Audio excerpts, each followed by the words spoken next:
पंजाबी च कहावत है ना कि जिन्ना मिठा चाहिए उन्ना पाना पैना आप, हाँ, जिन्ना गुड़ उन्ना मिठा। परमेश्वर ने कहा महायाजक जो होंगे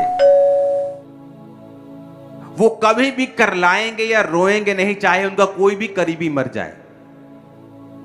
जो याजक होंगे वो अपने भाई, अपनी बहन जिसकी शादी नहीं हुई, अपना बाप, अपनी मां, अपने बेटे बेटी के लिए तो रो सकते हैं अगर वो मर जाएं, लेकिन और कहीं पर भी किसी के लिए रो नहीं सकते, अशुद्ध नहीं हो सकते, किसी लाश को छू नहीं सकते।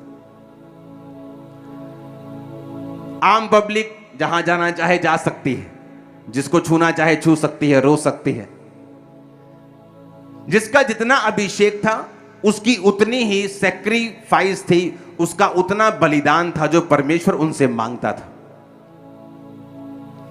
नया नियम में जब प्रभु यीशु मसीह कुर्बान हुए और जी उठे, तो उसके बाद परमेश्वर ने सारा सिस्टम बदल दिया। अब परमेश्वर कहता मैं तुम्हारा महायाजक हूं और तुम सब याजक हो। और याजकों के लिए यह बात परमेश्वर ने जरूरी ठहराई थी कि वो दुनिया से अलगताई में रहे, क्योंकि परमेश्वर की योजना जो है उसकी लाइफ के ऊपर है। क्योंकि याजकों के लिए परमेश्वर की योजना थी, मैं तुम्हें उत्तम दाख दूंगा, उत्तम तेल दूंगा, उत्तम परिवार दूंगा, उत्तम सब कुछ तुम्हारा उत्तम होगा, ये मेरी तुम्हारे लिए ब्लेसिंग होगी क्योंकि तुम मेरे सेवक हो। नया नियम में जीसस क्राइस्ट के जी उठने के बाद जो कोई आज प्रभु यीशु मसीह को मानता है, वचन के मुताबिक वो राजा भी है और याजक भी है।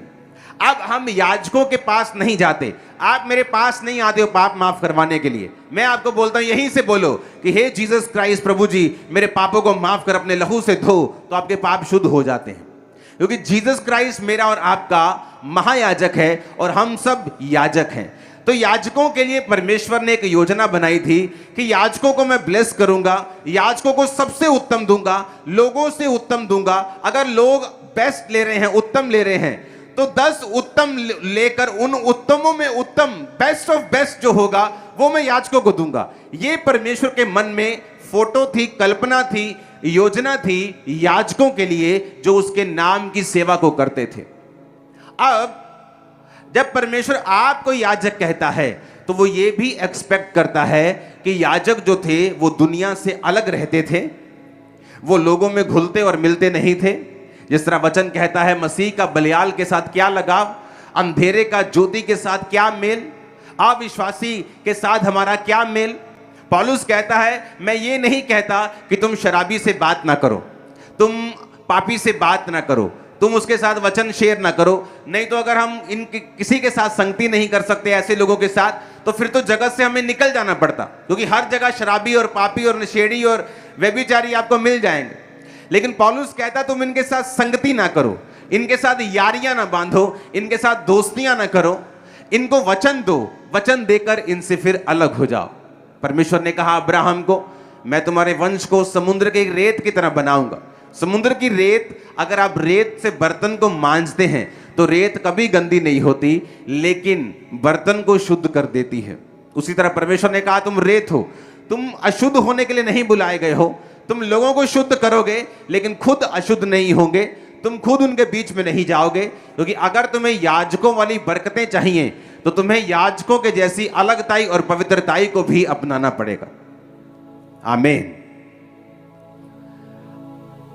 अब यहां पर परमेश्वर ने कहा कि जब हारून के जो पहले बड़े बेटे जो परमेश्वर की सेवा में लग गए, तो उन्होंने वो नहीं किया जो वचन में और परमेश्वर की इंस्ट्रक्शन में लिखा था। उन्होंने अलग तरह से अग्नि ली और परमेश्वर के सामने अर्पित की और परमेश्वर की आग से वो मर गए। और परमेश्वर ने कहा जो कोई मेरे पास आता है वो मुझे पवित्र जाने। नया नियम में भी यही बात लिखी है, कोई भी पवित्रताई के बिना परमेश्वर को देख नहीं सकता। अगर आपकी लाइफ पवित्रताई में नहीं है, अगर आपकी लाइफ व्यभिचार में है, अगर आपकी लाइफ चोरी में है, अगर आपकी लाइफ गुंडागर्दी में है, अगर आपकी लाइफ लड़ाई झगड़े में है, अगर आपकी लाइफ आपके मन में हर वक्त वैर विरोध रहता है, हर वक्त विरोध करना रहता है, तो आप पवित्रताई में नहीं हैं।